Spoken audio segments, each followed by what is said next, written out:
Hi there. Welcome to the fifth episode of Brain Power Seminar. What a great privilege to live and to have abundance of life.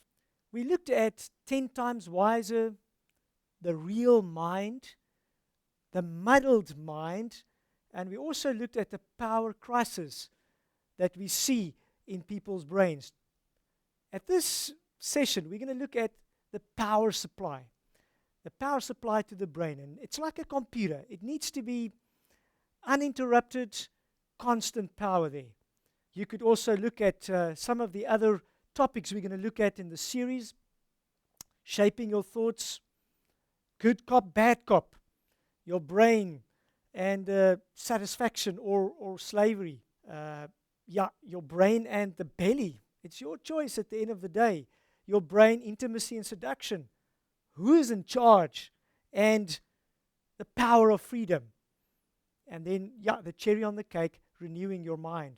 To recap of what we did in the last episode, I want to remind you of the blood sugar levels that should be nice and stable, slow release energy level, where you eat in the morning and you would have no need for snacking in between because the sugar levels are nice and high. And that in comparison with overshooting and undershooting, our power supply not being nice and controlled, and that would leave your brain with a serious risk. Now, brain facts that you and I should know is that glucose is the fuel of the body and especially of the brain. This glucose is derived from the carbohydrates that we take in.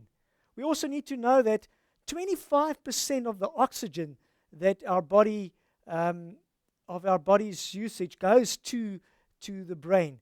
Our brain needs oxygen and glucose all the time. As with oxygen, your brain uses 25% of the blood circulated in your body. So there needs to be no restrictions so that the food and the oxygen can get to these cells, especially your brain cells, at the given time. It's interesting to know that 45 liters of blood travels through the brain in every hour. We should also know that if your brain loses blood for 8 to 10 seconds, you will lose consciousness, and after this, you will die. Now, specifically on the power supply to your brain, I need to share this very, very important verse with you at this stage. 1 Corinthians 10 verse 31 says, "So whether you eat or you drink or whatever you do, do all to the glory of God." We are so conditioned to eat for the appetite instead of looking after the cells, really fending, really caring for the cells, especially our brain cells. And this is the reason why we need to have that slow release energy level in our bloodstream. And the main cause for problems in this area is because of poor lifestyle. We could cause this problem by poor lifestyle. We could cure it by changing our lifestyle to a good, balanced lifestyle. Now, in this session, I would love to give you 5 pointers of how you could keep your blood sugar levels nice and stable, and in reality, keep your brain working optimally all the time. And the first one, very important, to take control of your blood sugar levels is a good breakfast. A good breakfast. Now, one of the researchers, the studies that really helps us a lot is the Iowa breakfast study. They found that people that would have insufficient protein content of breakfast, 12 grams in this specific meal, they found that the blood sugar levels rapidly rise, especially when sugar was eaten with that breakfast. They also found that it did not sustain until lunchtime. So that curve came down before it was lunchtime. People felt like snacking in between because they started feeling that weak feeling. The study showed that roughage and protein plays a very important part in maintenance of good blood sugar levels. Now, I want to just make sure that we do understand that we're not saying that you should have high protein in the form of animal protein. We don't always realize that there's protein even in fruit. I'm not talking about the worms in the apple. We're talking about protein in the apple, for instance. And our body does not need as much as our diet really dictates in our Western society today. They say that an adult man should not have more than 60 grams of protein in a day's time. A lady, not more than 48 grams of protein. So you need just to have enough. And 20 to 25 grams during your breakfast would really give you a 5 to 6 hours of stable blood sugar levels. This is really profound. There's going to be no desire for empty snacks in between if you have this really worked out. The study did not recommend a high protein diet. So let's keep this in mind as we go on. There's some very, very important advantages of a good breakfast. Number one, there's more efficient problem solving and memory when you would have a good, solid breakfast. There's not going to be this mid-morning tiredness where you just feel like, I wish I had a break. I cannot deal with this day. There's going to be shorter reaction time if I have a good breakfast. There's going to be greater work output at the end of the day. Better scholastic records. A lot of this research finds that if a child had a good breakfast, they actually do so much better when it comes to their records at the end of the day. Better attitude. Working with some of the hospitals in our area, closely connected to diet and this issue around diet, we see a big difference between kids that have a good breakfast, not snacking in between meals, with regards to their attitude. They have a much better and controllable attitude. Better attention span. So, there's a longer attention span, but more concentration when I would have a good breakfast. And then better verbal fluency. They just speak better. They communicate better with a good breakfast. Now, the question is, what is a good breakfast? Normally, and we grow up this way, we would have a slice of bread. It would be toast, maybe with Marmite on, or jam, or whatever, and a cup of coffee, and that is breakfast. Then you have to run to be at your appointment. What is a good breakfast? I'm going to share with you a very standard little breakfast, and we're going to play around with this. You normally need about 2 fruits. So if I would have an apple and a banana, and if you really want to do yourself a favor, maybe put a third one with maybe an orange. Have that as your fruit for your breakfast. Besides the fresh fruits, we would need whole grain, well-cooked porridge. And that is really not what the Western society dictates. We have this instant boxed breakfasts that we just add the milk to, and we have that. That is fairly expensive. If you think of one of those boxes, could cost you between 25 and 30 rand. Well, for a family of 4, that would last you 3-4 days. But if you would have a cooked porridge, that would be much cheaper, and you've got the whole grain. There's nothing added. There's nothing taken away. It is the solid thing. I want to demonstrate this very quickly. A good breakfast is something that would take me around about 10 minutes tonight for a good breakfast tomorrow morning. So what I'm going to do is I'm going to put my pot on the stove. I'm going to put the 3 grains that I'm going to use. This is barley, and this is sorghum here. We're going to use sorghum and rolled oats. And we'll put this in the pot, around about 1/3 cup of each of these. And then I would put in about 3 whole cups of water. I can maybe take it up to 3.5 cups of water, a little bit of salt, and I would put the plate on high and get this to boiling. The moment it is boiling, now it's good to have a top that you can see through, but if not, just hear. You can hear the sound. It's boiling. When it's boiling, don't lift the pot's lid. And we're going to put this into a cooler bag. You know these cooler bags? It's got a isolated inside.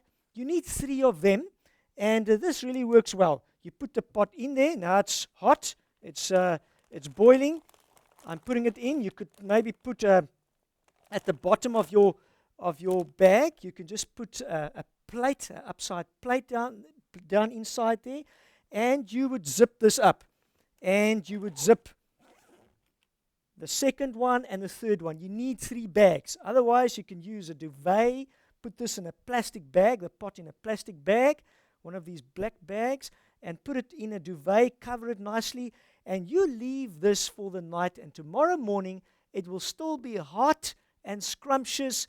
It's going to really be great. Now, we could use a cup of milk for those that's not using dairy products. You could use soya milk or rice milk, or you could use nut milk, and that you'll put over the porridge. It'll still be hot when you get it out of your bags tomorrow morning.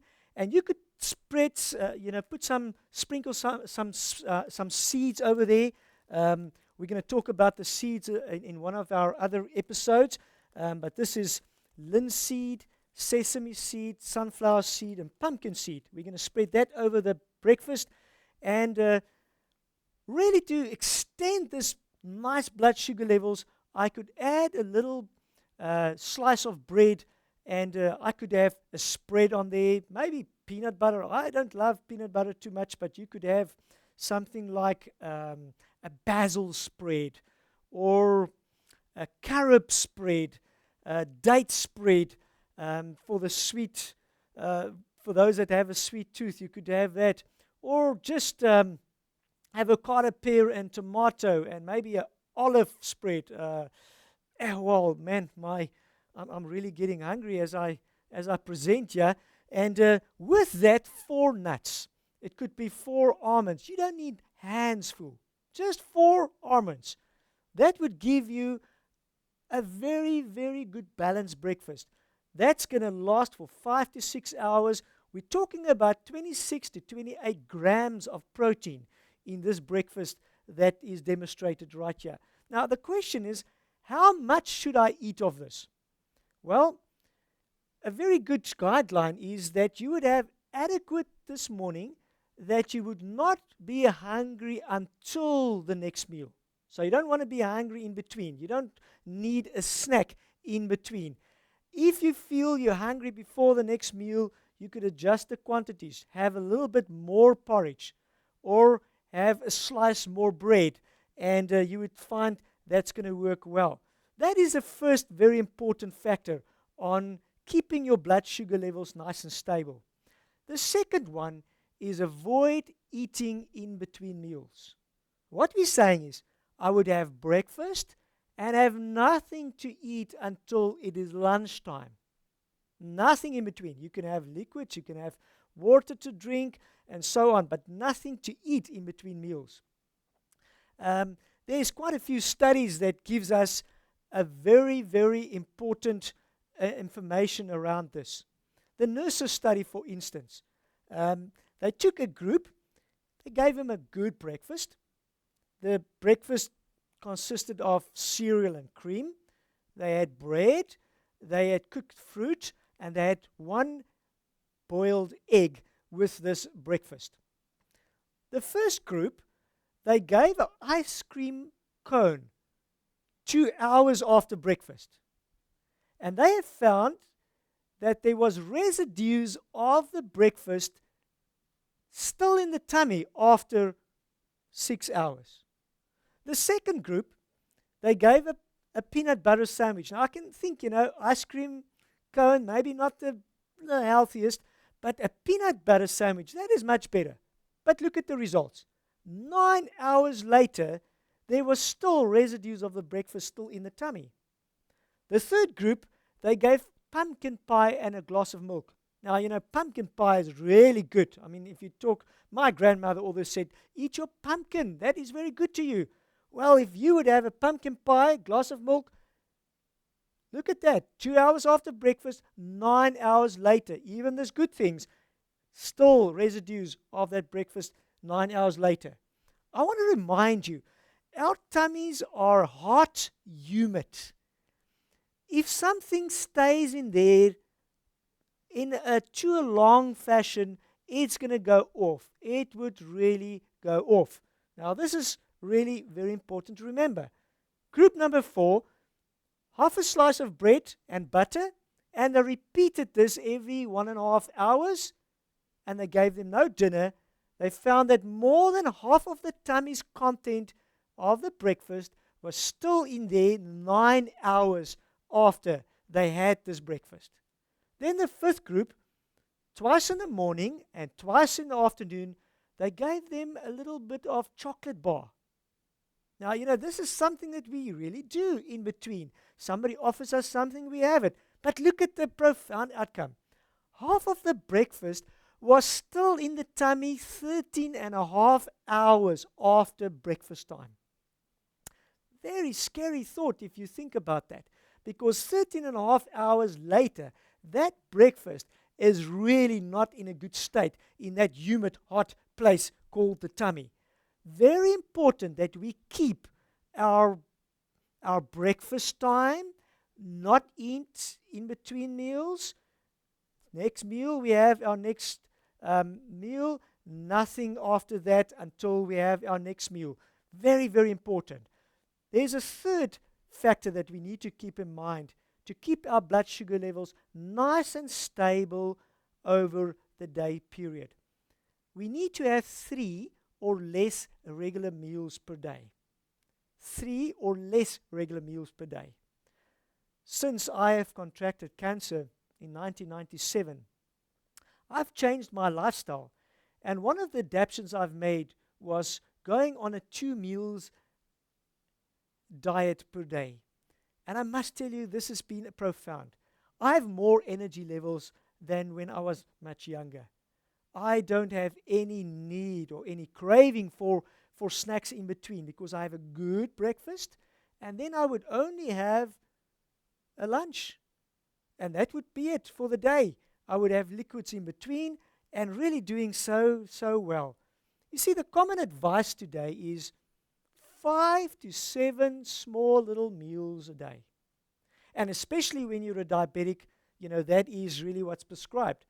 I need to say that is really old school teaching.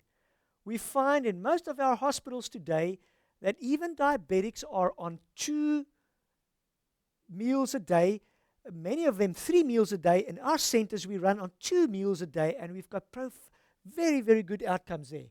You see, logic doesn't always work.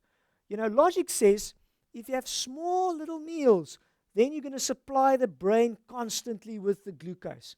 That's really not true, because we need to know that the blood sugar is not in the cell. We need to have it in the cell. It's not in the cell when we show it being high. Our body is programmed to have regular meals, not eating in between the meals. We find today, and research has really proved this, that frequent meals really causes insulin resistance. Our receptors get damaged because of this eating in between meals. Let's just talk about insulin for a moment. Insulin is manufactured in our pancreas. And insulin is really the key to the cell doors. We need the sugar or the glucose where? We need it in the cells. Now, there's little doors on the cells, and there is little locks in these doors, and insulin is the key that opens these locks, opens a door so that the glucose can go into the cell. Now, what happens is, with our Western lifestyle today, we find that little doors, locks are all blocked up, and the keys can't fit in there. And so the doors can't open, and the glucose then builds up in the arteries. Because of our lifestyle and the high sugar content, it's even worse. Now, I want to take you to another point, and that's control number 4. We need to have regular exercise. When we call regular exercise, we say every day, well, at least 6 days a week, we need to have at least 30 minutes of good exercise. You could do yourself a great favor by just going up and down a step. A 200 millimeter step. Just go up, step up and down, and as you get fitter, just do it faster. You can start with 10 steps, 10 minutes of stepping per day. That's equal to about 20 to 30 minutes of brisk walk. But start, and especially beginners, don't just start running, 10 kilometers. I've had people, phoning me and say, you said I'm going to start exercising, and I started, I'm so stiff now, I can't walk. Please, let's do it, gently. Start walking. Start just gently walking, walk until you are warm. This is really very important beginner's safety guides. Just walk until you're warm and then leave it for tomorrow. And then tomorrow, you're going to, extend it a little bit. You need to breathe deeper. If you're going to walk and you don't breathe deeper, then it's not going to, it's not good enough exercise. But in all of this, a safety guide is you must always be able to talk. So when you start, just walk slowly, and you're going to start walking faster, but always you must be able to talk. If you're getting out of breath and you can't talk, you know that you are exerting yourself. I've seen older people, senior citizens, coming to our lifestyle centers, and they can hardly walk 60 to 70 meters, and then they have to stop and get their breath back. You won't believe it, after 10 days, they would walk with us 2-3 kilometers at our pace. God has created us so wonderfully. We can pick up and go. It's not too late. You're never too old to do that. And then you just increase the intensity. You increase the time gradually and start walking more, start walking faster, and you would see great, great results. The 5th control of keeping your blood sugar levels nice and stable is drinking enough water. We really don't do this one well. Well, some people say the water doesn't taste good. That's why I don't have water. It doesn't taste good. They say that any water is better than no water, because some people say, no, the water is just too impure. I can't drink water. I'd rather stay without water. Any water is better than no water. There's ways of cleaning your water, and we don't have the time in this episode to talk about that. But at some time we can discuss how we can purify water in the best way. But we need to drink enough water. Let's explain to you what dehydration really causes in our body. When the water is taken out of the cells, because that's where it's been taken out, then we would find that the glucose goes with the water. Now, where do I need the glucose? In my cells. If I don't have the glucose in my cells, I'm going to start feeling tired, and I'm going to have no energy, and that's going to cause ultimately poor brain function. I was so amazingly surprised when I invigilate students in exam room, and I could see a student really battling, and I would give that person a glass of water, and they would drink the glass of water. Minutes later, I could see that activity getting back to where it should be. Pen is starting to write, and many of these students would come back to me and say, wow, thank you, sir, for what you've done. You really saved my day. I didn't know what to do. The water has really helped to hydrate the system again, and all these neuro transmitters working properly again. You could test this. Look at your urine. It should be a pale straw color. If it's more concentrated, it means there's a problem. You need more water. So that's a good indication. Let's just summarize. To empower you to have good brain power. Number 1, eat a good breakfast. Adequate breakfast, whole grain, unrefined. Don't eat in between meals. You also need to have not more than 3 meals a day. I'm on a 2-meal a day diet. It works like a bomb. Exercise at least 30 minutes, 6 days a week. And then drink enough water. You see, there's profound outcomes in our decisions. Every day's choice, my thoughts, my acts that I make today, does affect my cells and my cell function of tomorrow. And these changes of my lifestyle really change who I am. I want to end with this beautiful verse in Deuteronomy 30, verse 19. It says, I call heaven and earth to witness against you today, that I have set before you life and death, blessing and curse. Therefore, choose life, that you and your offspring may live. You have life today. Choose today to live. And that has a profound effect even on your offspring. We've looked at the power supply in this session. With our next episode, we're going to look at shaping your thoughts. And there we're going to focus on the essential fatty acids, really something that you and I need to focus. Until next time, make good choices, eat well, live well, and be blessed. Bye-bye.